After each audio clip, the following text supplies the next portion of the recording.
Hello and welcome everyone to the second London Sport and Mayor of London talking COVID-19 and sport. This is the second in a brand new series of fortnightly webinars delivered by London Sport in partnership with the community sport team at the Mayor of London's office, designed to help London's community sport sector address some of the challenges that are being experienced as a result of the COVID-19 lockdown measures. I'm Leela Wong, a project manager within the community sport team at the Mayor of London's office. As chair of today's webinar, I'd like to share some housekeeping notes. Please can everyone keep their microphones on mute and make sure their videos are turned off. We have a lot of people on the call, so this will help with sound quality and minimizing distractions. We are recording this session so that we're able to send it out to a wider audience afterwards.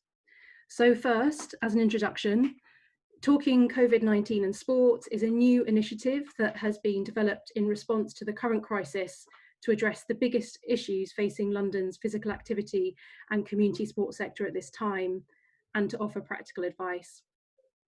Each webinar will be led by a representative from the Mayor of London's community sport team and a representative from London Sport. And for each webinar, we will also bring an external industry expert to provide wider insight on the topic. We will be delivering these webinars through Zoom. However, we're conscious of the accessibility challenges that webinars can present. So technology allowing, at least one of today's presentations will be captioned, but the post-session recording that we will release will be fully subtitled. In today's webinar, we will be exploring how grassroots sports can keep people active in an inclusive way during lockdown. We know that many groups and organisations are adapting their activities to support people to be physically active during this time. For the majority, this is a completely new offering, which poses real challenges as well as solutions, both for organisations and for people wanting to participate. The purpose of this webinar is to provide you with information on how you can use digital and online delivery to keep people active, looking at some specific platforms and important things to consider. And this includes working in ways which are inclusive and suitable to your audience. To deliver this topic today, I'm joined by two speakers. First is Chris Norfield, Digital Marketing Lead at London Sport. Chris leads on targeted digital marketing and behaviour change for physical activity in sport. He has helped transform London's approach to marketing physical activity to less active Londoners, and he's currently focused on supporting physical activity during lockdown. We are also joined by Sarah Brown-Fraser, Marketing and Communications Manager at Activity Alliance, who is our industry expert this week. The National Charity Activity Alliance enables organisations to support disabled people to be active. Sarah leads the marketing and communication team and oversees all offline and online activities. Sarah's role includes helping others to maximise their own marketing and communications potential to reach more disabled people. And in terms of the running order, for the first half of the webinar, we will hear from our speakers, first Chris and then Sarah. And the second half of the webinar will be for questions and answers. You are welcome to submit your questions in the public comment section or to me privately, and I will pose these to our speakers during the Q&A, and you can start submitting questions at any time throughout the presentation. We've also received some questions in advance. So thank you, that brings me to the end of the introduction, and so I'm now going to hand over to Chris at London Sport. Thanks, Leela. So today I'm going to look at a couple of different areas. Firstly, I'm going to run through some tips for setting up and delivering online sessions, and give some examples of some good providers who started to do this and some of the things that they found, some of those challenges. The other thing we'll look at is the other delivery methods that you might want to consider when you're looking at these online activities. So whether that's on-demand content or actually what other ways you might want to engage with people offline.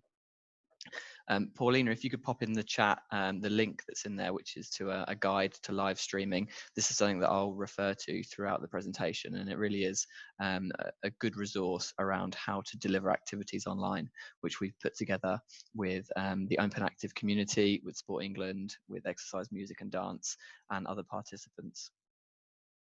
So I'm going to first look at online delivery, because we know this is a key area for lots of activity instructors, organisations who are unable to deliver face-to-face and actually are starting to test and try moving online. So a few of the key things that you might want to think about if you're about to move activities online. Things like, what is the activity that you're delivering? Is it something that easily transfers to being delivered into someone's living room, or is it something where actually you need to adapt to the activity? So swimming, cycling, rowing, we've seen all examples of those activities being modified so that you can still continue to train or engage with your participants. Then you want to think about how many participants are you going to be teaching at a time? Are you trying to kind of broadcast and reach the biggest number possible, or are you trying to just retain that communication with your existing participants? Do you need to be able to see your students to give them feedback on the form that they're taking part in, or actually is it more important that just your participants see you? Looking at the platforms, are you willing to pay a small monthly fee for a platform, or are you operating this as a charity and you need to do this as kind of cost effectively as possible? And then what kind of platforms in terms of the devices that people have will your students have?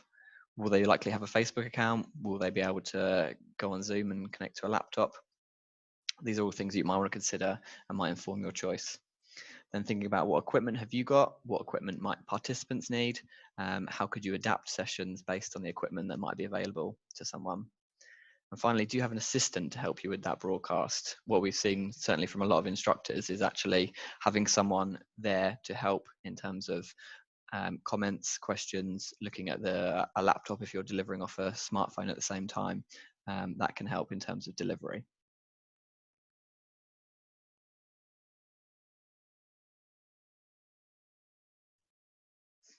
One of the key things you want to think about is that basic setup. What equipment do you need as a minimum to start delivering classes? Also, you want to think about what is the device that you're going to broadcast from. So often that will be a phone or a tablet, or it could be a laptop. What we've seen work quite well is where you're delivering sessions where you need to be interactive, is you actually have two devices. So if you can have your phone, maybe that you're streaming from, and your laptop set up so that you can see participants. And if you need to go over and actually see how people are taking part in the activity, that can work quite well. You're going to need to make sure that you're close to a power source. I don't know if you saw a couple of weeks ago, Joe Wicks is broadcasting to 500,000-600,000 people and the phone battery goes.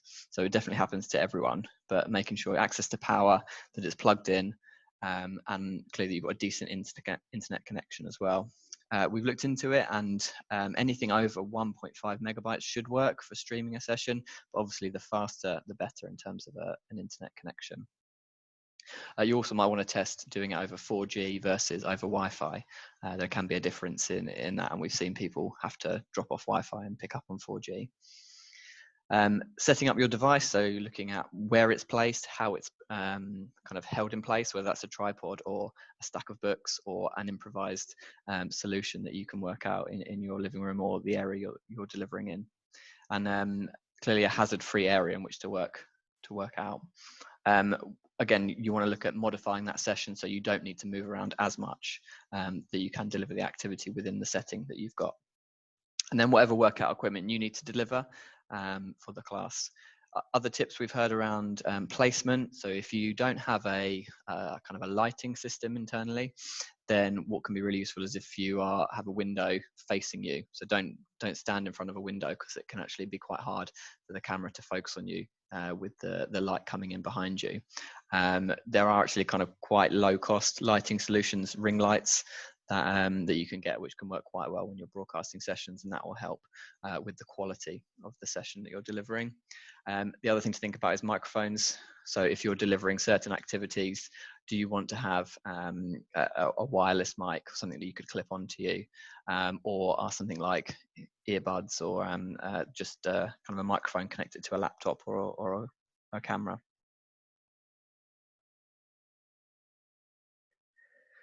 And then I wanted to consider just the different platforms that there are for broadcasting and delivering your activities online. Now, we did quite an in-depth webinar on this a couple of weeks ago where we looked at all of the different platforms, and we'll put a link to the comments to that webinar if you want to see all of the details of the different technicalities.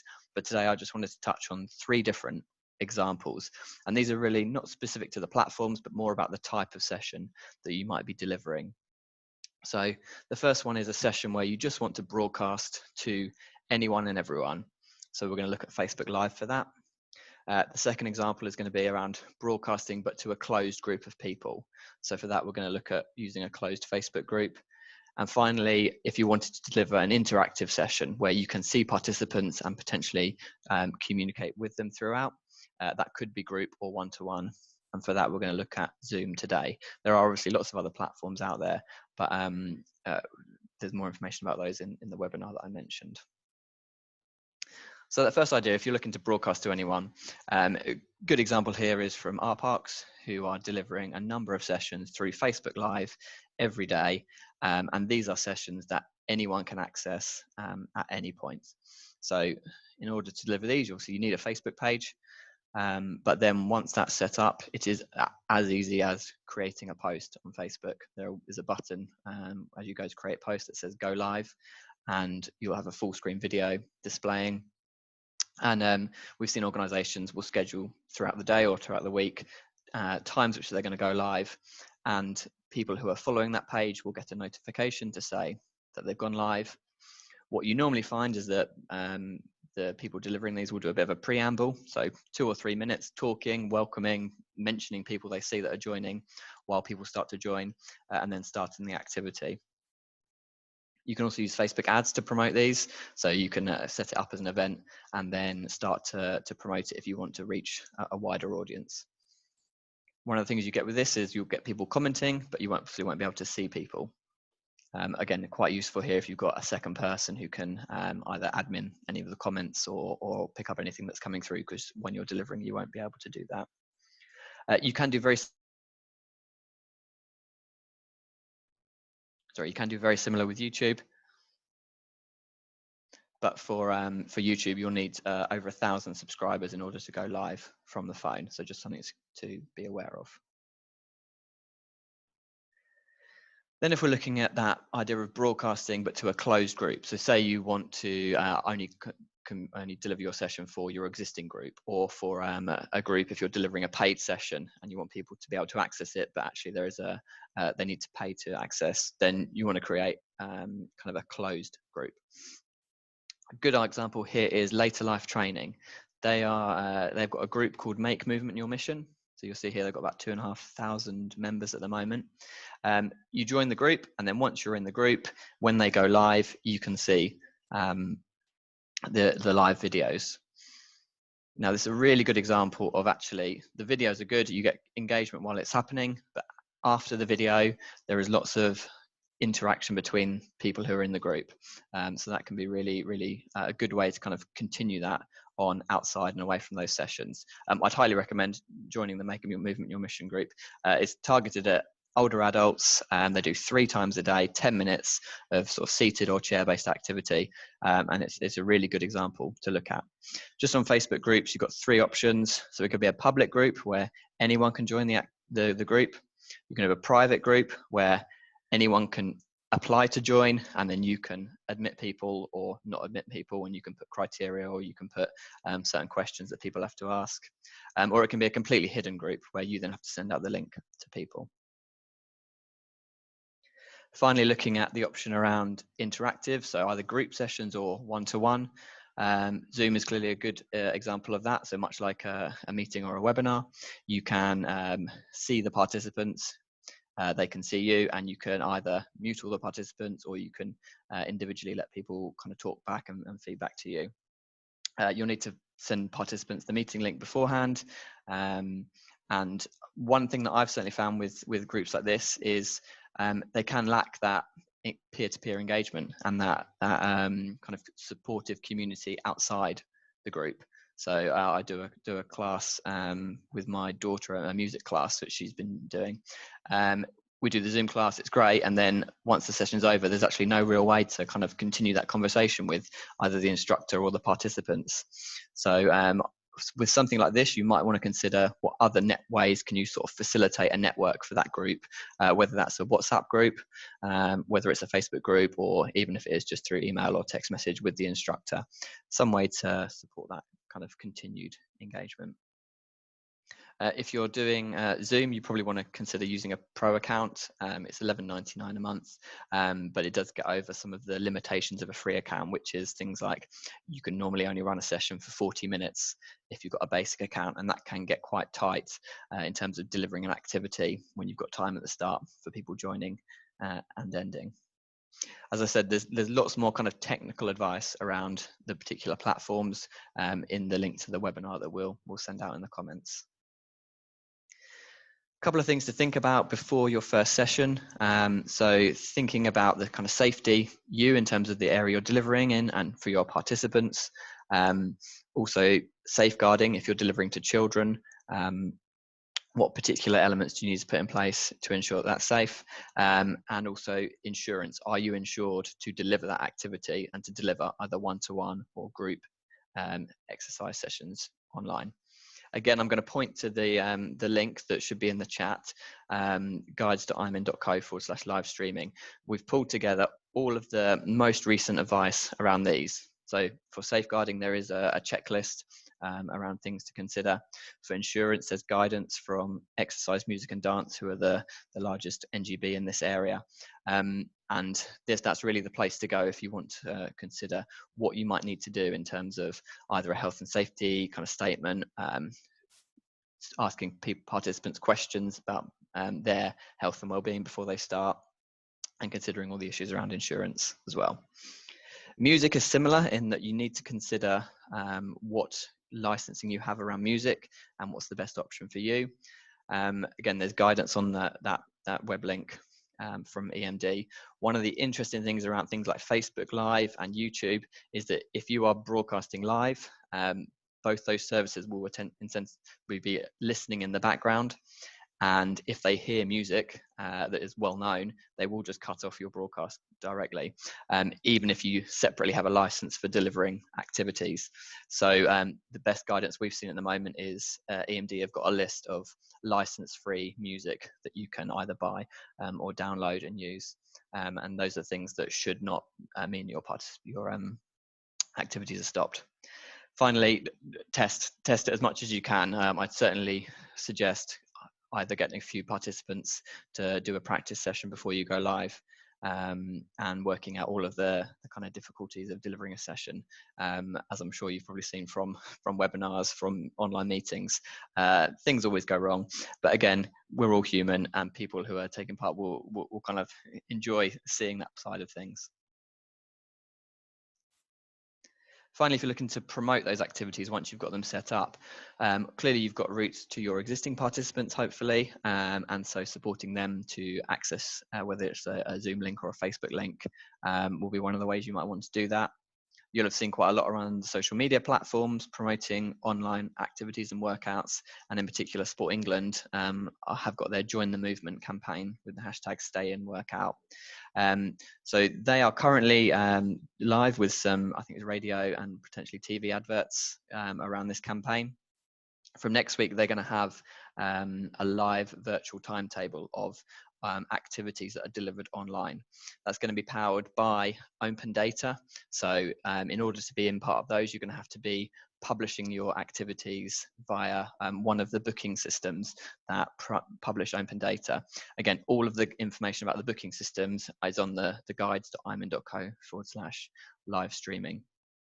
And here's just an example of, so we run the Get Active website, and we're live now with those activities.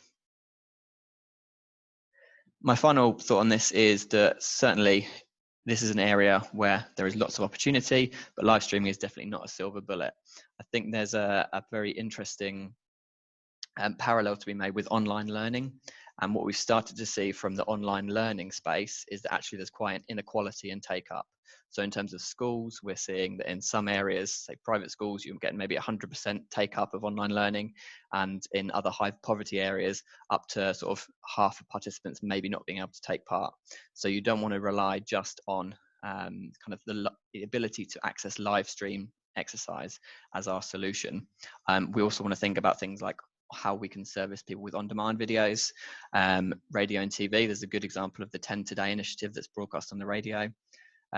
Print at home resources for people, or potentially where you may be able to post out activity packs. I think we'll probably go into this a bit more in the question and answers.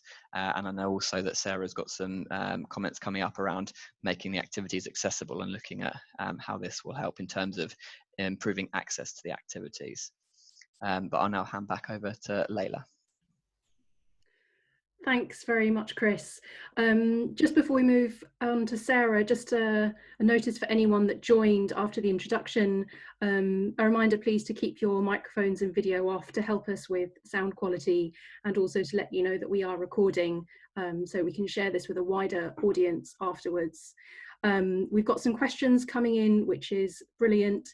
Please feel free to use the group chat for any questions you want to pose, or feel free to message me privately and I can put those forward in the Q&A. So thank you. We are now over to Sarah from Activity Alliance. Over to you, Sarah. Thank you, Layla. Hi everyone. Like Layla says, Activity Alliance is working really hard, especially at the present moment actually, to support organisations to include more disabled people. We've had lots of resources on our website, so obviously I can't touch on it in 10 minutes, but please visit our website, which is activityalliance.org.uk. And I'm relying on Chris to turn my slides through, so if you could move on to the next one, thank you. The first point that I want to raise really is that to share a few things I've noticed over the last few weeks. Hopefully the advice will encourage you to think a little more about inclusion in your ideas. The first point is knowing your audience. Easier said than done, I'm sure you're thinking, but nobody expects you to be 100% right straight away. What helps is an inclusion planning process. So technology can open up the world for many if it's inclusive and accessible from the start. If it's an afterthought, it can be quite costly in time and money. If you know your audience before, it really helps. So could you ask your sign-ups beforehand what their barriers might be, what their needs might be in your sessions? And you might find that digital isn't for everybody, like Chris just touched on. 1 in 5 disabled people, there is 1 in 5 of us are disabled. So the stats show that actually disabled people are less likely to access the internet. It's 78% versus 95% of non-disabled people. The wider stats show that there is a massive digital divide. 1.9 million households have no internet data. That's 11.3 million in the UK, don't have the basic digital skills either.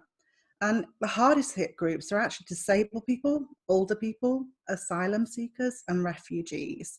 So this probably touches on the point again that is online the only answer?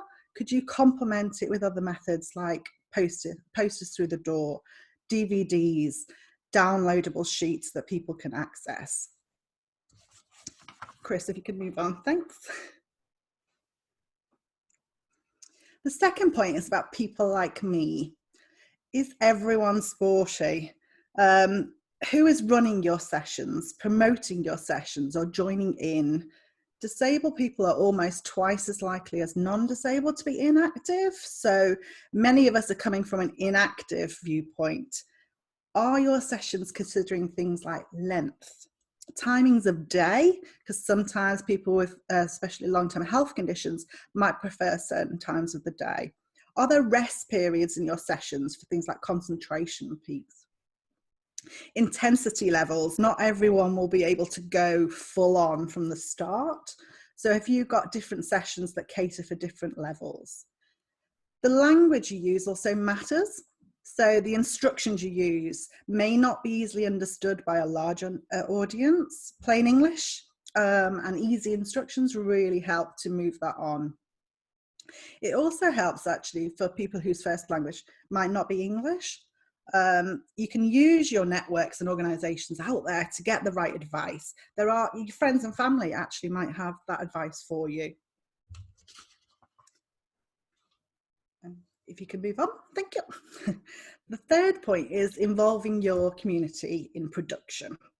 So following on from my previous points, co-producing and testing ideas with the audience who really you want to reach. Like Chris says, test, test, test.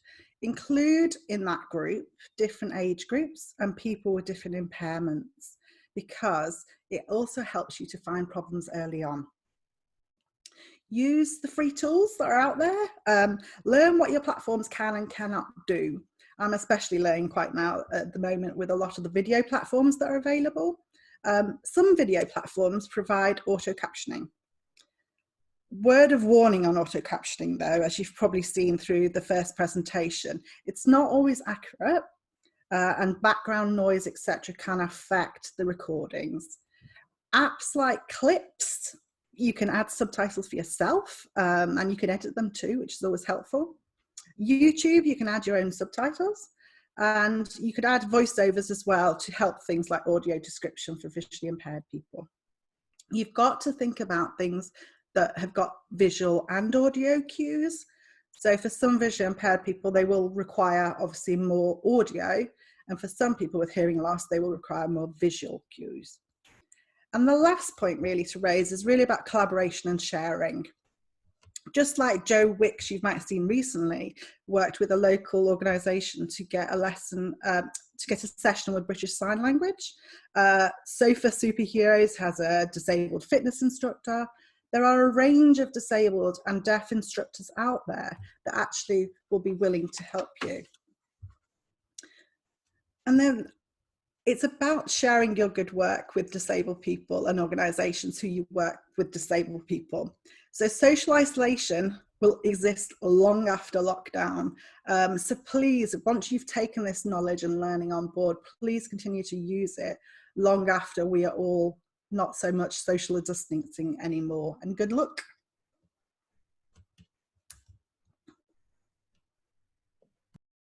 Thank you, Sarah. So we're now going to move into our panel Q&A. As a first question, what particular safeguarding measures would apply to online delivery?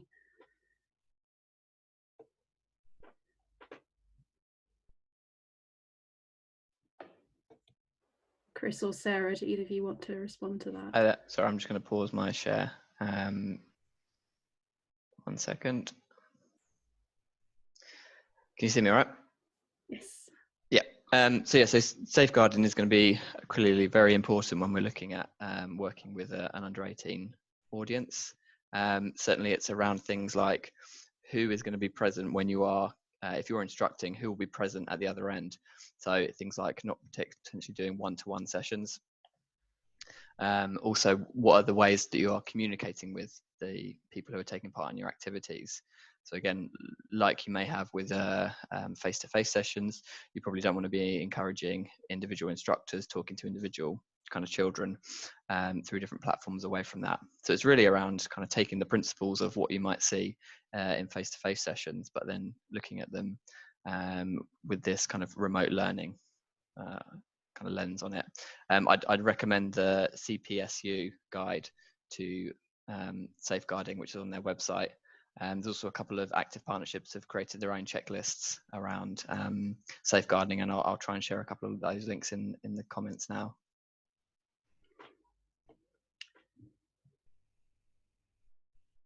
Thank you.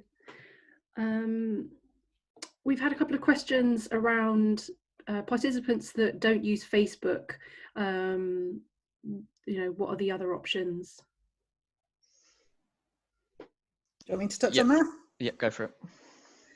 We spoke obviously briefly about there obviously is a world of people that aren't online, so there are a lot of options and other social media channels, but certainly I would be considering wider options that are offline as well. So through community groups, I've heard of people delivering leaflets through doors. So it might even be a way that actually you can access an untapped audience in your local areas. Yeah, so YouTube is a good example of another platform where you don't have to have an account to view a video. Again, Zoom, you don't have to have an account to actually view the videos that are happening. And there are some others, so things like if you're doing a very small class, you can use things like WhatsApp, up to 4 people. Facebook Messenger is obviously you have to have a Facebook account. Just for clarity, that's got up to 8 people you can do calls at the moment.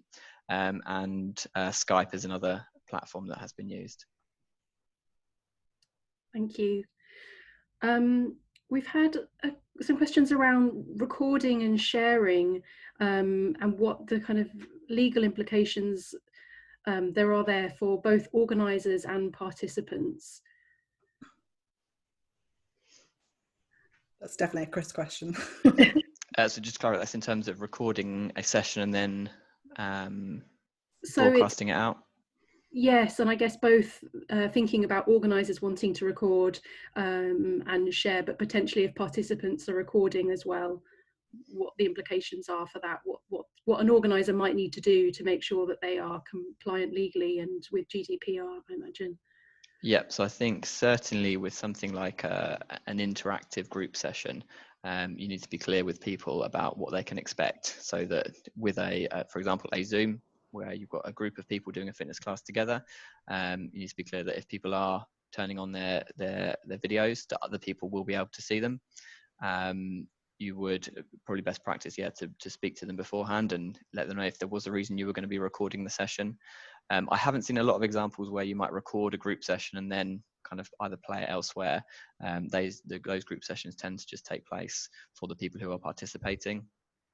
I have actually seen a couple of examples of people taking a video of a Zoom session in place and then putting it on Facebook, and I'd probably advise against that, because as you can see from this one, we can see people's names, you can see people's videos, so I'd advise against kind of repurposing group sessions for other kind of channels.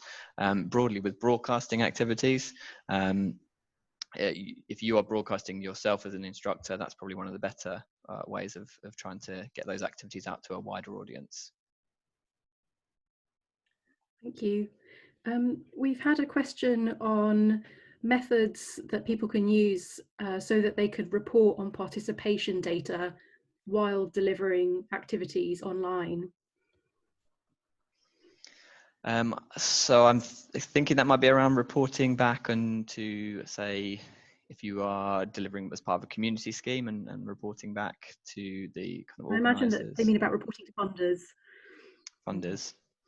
I mean, I think it's quite a new area. We're certainly looking on a couple of our projects where we're looking to support small local deliverers to deliver activities, much in the same way for face-to-face. If it's to the extent of you delivering sessions where you are able to keep a register of participants and report back on the number of participants, the throughput, we'd expect that to be kind of continuing the same.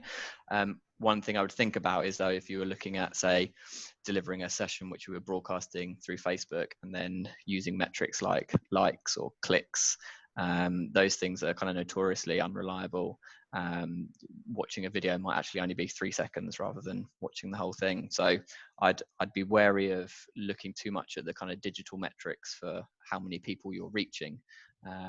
As an example, I'd kind of be looking to see, how many people do we know are actually taking part. Thank you.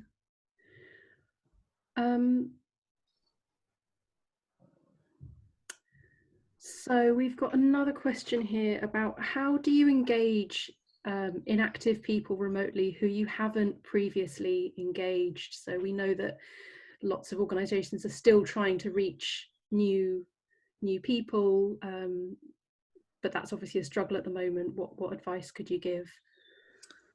I think if I can give any advice on that, it would actually be, don't start with activities. So start with that conversation first and actually introduce some people. So try and make it more of a social experience than an active experience.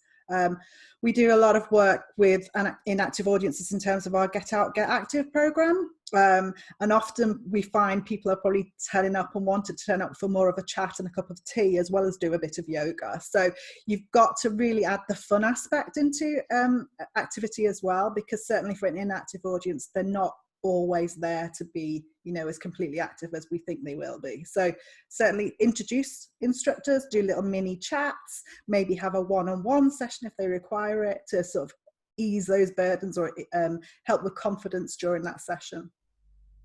Yeah, just to add to that, I think we kind of touched on the potential for inequality in access, and I think, yeah, an inactive audience is a potential audience that we might struggle to reach if we just look at delivering activity sessions, because it's not just about access to fast broadband or the right devices. It is kind of having the headspace and the ability to find time to do these kind of activities. And if you think of different kind of inactive audiences, whether that's kind of potentially the more elderly audience, or whether that's a young single parent with 2 kids at home at the moment, certainly there's not going to be a lot of time to be thinking, right, I'm going to sit down, hook up my laptop and do a Zoom Pilates class. So it is about more of those kind of ways that you can engage with people in those kind of short moments of the day where they may be able to do small bursts of activity or things that kind of fit into what their new normal routine is, rather than going straight for join our class at this time of the day. Thank you. We have a question here asking what platform would be best for participant security and to enable the host to have most control, such as being able to mute participants and prevent them videoing the screen. So we touched on this earlier, but do you have a view on what would be the best platform for that?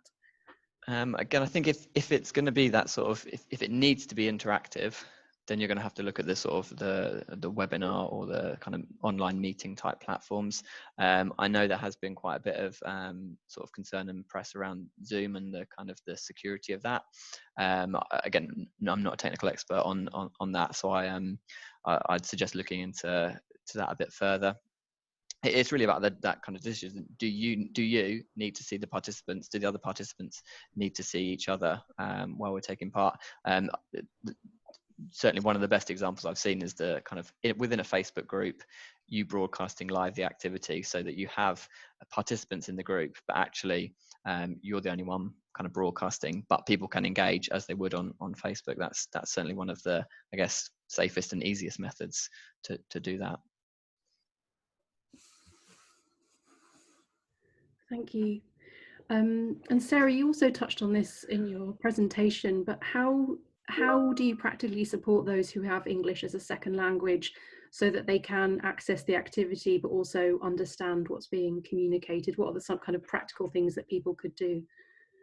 Yeah, I mean, the research and programs that we've delivered, we found often that delivering it in a translated language might not actually be the best answer. So often audio can work very well in English in terms of providing easy read. So a format called easy read, which is a pictorial next to a plain English sentence next to it, actually really helps. But there's certainly organisations like Sporting Equals who can really advise on those sort of things. But we've seen faith centres delivering activities in different languages. So it's really up to your community and stuff what languages might be the predominant ones in that area. Thank you.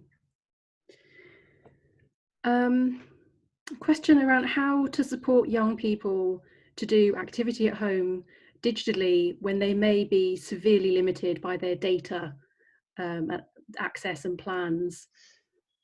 Yeah, I've heard this from a couple of different sources around what literally how much data people may have.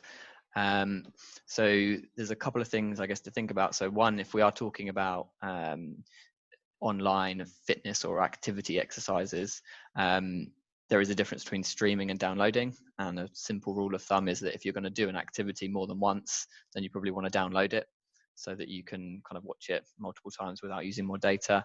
If you're just doing it once, then streaming actually normally does take up slightly less data than downloading it. the other thing is actually finding other ways to engage with that audience. And I think things like Instagram and Snapchat are made for content that is snackable. That is, I think a good example might be from the Stay In Workout campaign from Sport England. They've got like bingo type cards that on Instagram you can then fill out with all the activities that you've managed to do throughout a day. So again, kind of creating activity inspiration in that sort of easier to consume format that perhaps a younger audience might be more used to doing, might be more used to kind of discussing or sharing with friends, rather than looking at, okay, download this 30-minute exercise class and follow it. And people like Youth Sport Trust are doing a bingo challenge, so you can download their sheets as well. Great. Thank you. How do you retain engagement of your audience or even grow your audience? So how do you motivate people to continue? I'll probably go back to my my favorite example of the Later Life group. So they started off trying to do it for 3 weeks to a small group of people who were missing out on their kind of regular chair-based exercise. They found something there that just kind of worked really well for that particular audience, and they found that then their friends were kind of being invited to join it, and it's actually now gone kind of worldwide in terms of people who are accessing this. So that particular example is 3 times a day, 10 minutes of activity within a group. And it just kind of, it works really well as a kind of part of someone's routine.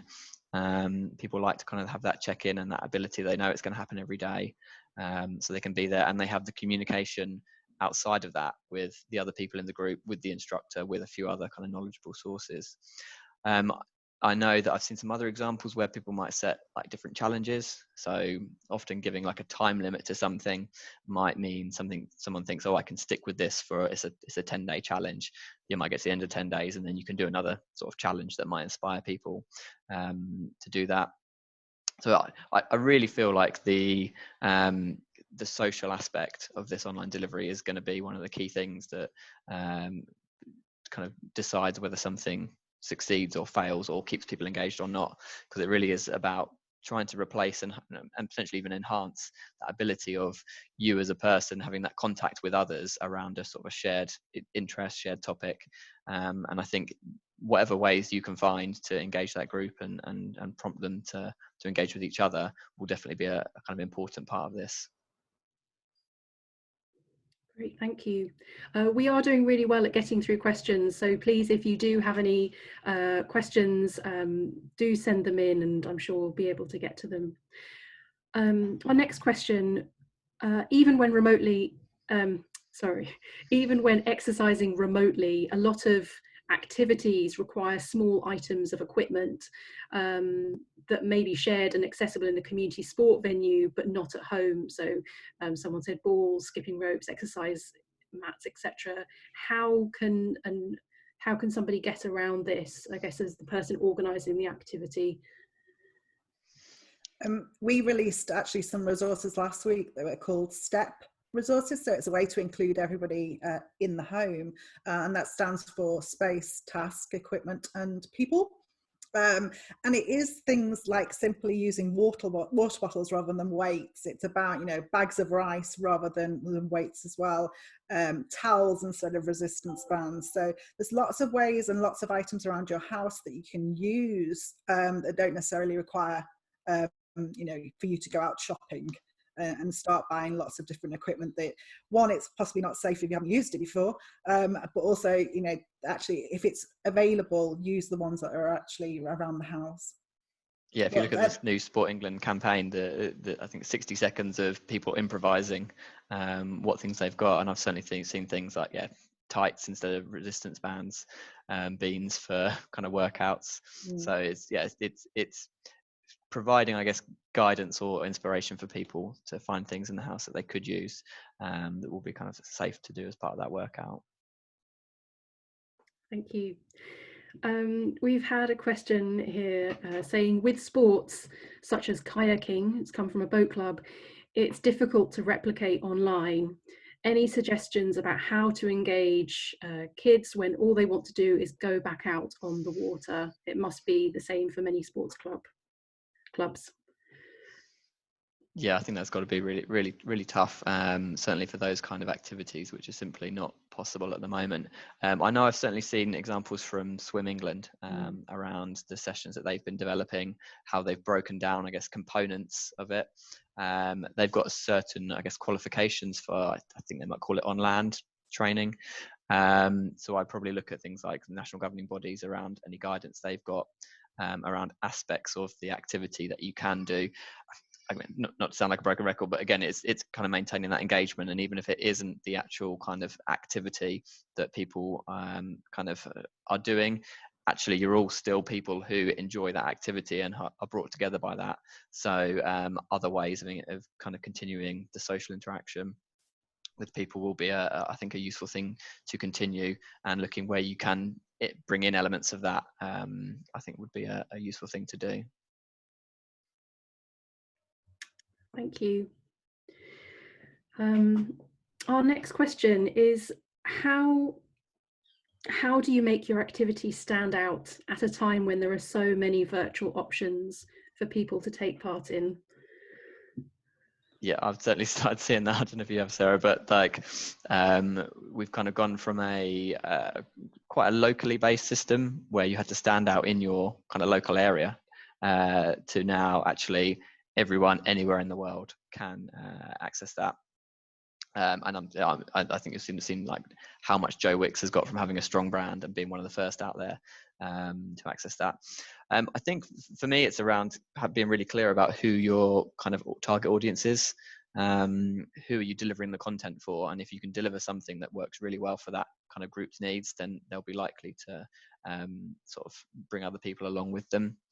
When it comes to the online, I guess, promotion of stuff, I mentioned there around open data and how things like activity finders and the Sport England campaign will be doing kind of live timetables or kind of like Netflix of sport and physical activity type websites will be popping up. And I do know that within those, there has been a focus on trying to retain that local feel to them. So all of those platforms, they kind of still ask you to put in where you're based, what your location is, even for an online session. And I do think that we'll certainly be pushing for, and I think there'll be some kind of solutions coming out where they look at trying to show local activities for local people, so that actually rather than searching the 1,000 activities for Pilates that are available online, actually you could look for Pilates activities online delivered by local instructors near me. And I think that might be a kind of one way that we can maybe support people to try and stand out in their activities. Okay, thank you. So we're going to come to a close soon. If I could ask both Chris and Sarah, if you just want to summarise by telling us what you think the most important thing for organisations to do when moving things online from what we've discussed, that'd be really helpful. Should we start with you, Sarah? I think obviously, as well as not depending on too much online as much as you can, knowing the platforms you've got and which are the most accessible and inclusive, and even the different ways that you can access things like captions and audio description. Just get to know the platforms that are the best ones out there, and hopefully you'll be able to include as many people as you can without worrying about the 100% audience. Thank you. From me, I think if you're starting in this area and you've got some existing participants that you can talk to, maybe get a small group of those together and start to test and try it out. Look at the different platforms that there are, look at the kind of activities, how you might adapt them, and try and find something that kind of works for you and works for them. And I think if you can find something like that, then I think you will then kind of be able to reach other people. My other thing is, please look at the guide to live streaming. We've tried to put as much useful information in there as possible, and to point to authoritative sources where there is stuff that is still in a kind of an emerging area, and things like insurance and safeguarding and music licensing. These are all areas that I think wasn't kind of fully developed, and the kind of rush to online means that we're trying to move those forward. But I definitely kind of recommend having a look at that. And then, yeah, if there's other comments on that, please do feedback to us. We're more than happy to kind of take any other feedback as we try and support the sector around this kind of move to online, because I think it's going to be kind of very important in the short to medium term. I think it's also going to be something that continues for quite a while.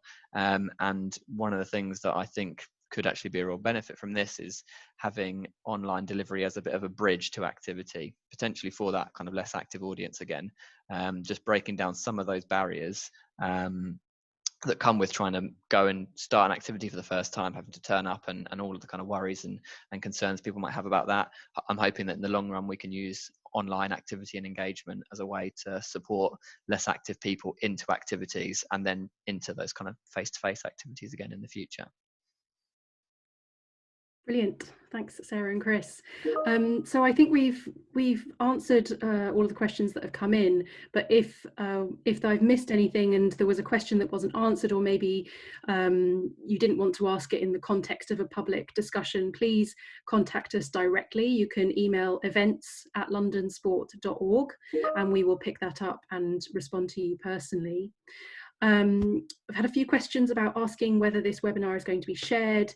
It is, we've been recording it, so we will be sharing that with you, and a subtitled version is going to follow as well. The focus of our next webinar in 2 weeks' time is going to be on leadership in crisis. Registration for that will be available soon, so please do join us. And I will also just mention that there are 2 funds that are particularly relevant to things that we've described today. So one is funding through Sport England, which is there to support the sport and physical activity sector. So I'd encourage you to have a look at the funding available. And also the London Community Response Fund, which you can find information on by going to the London Funders website. They're currently in wave 2 of grants, and grants available at the moment are either crisis grants of up to £5,000, which is mostly around responding with food and emergency supplies, but also grants of up to £50,000 around delivering differently, which is particularly relevant for lots of people that are on this call today about wanting to adapt their activities to be able to respond in the current context. And we are also going to be sharing a Twitter poll, which Paulina is hopefully going to be able to share in our chat, or if not, go over to the London Sport Twitter feed and you will be able to give us your feedback and tell us what you thought of today's webinar. And lastly, just to say thank you very much to Chris and Sarah, our speakers today, and to all of you as guests. We really hope you found it useful and look forward to seeing you soon. Thank you.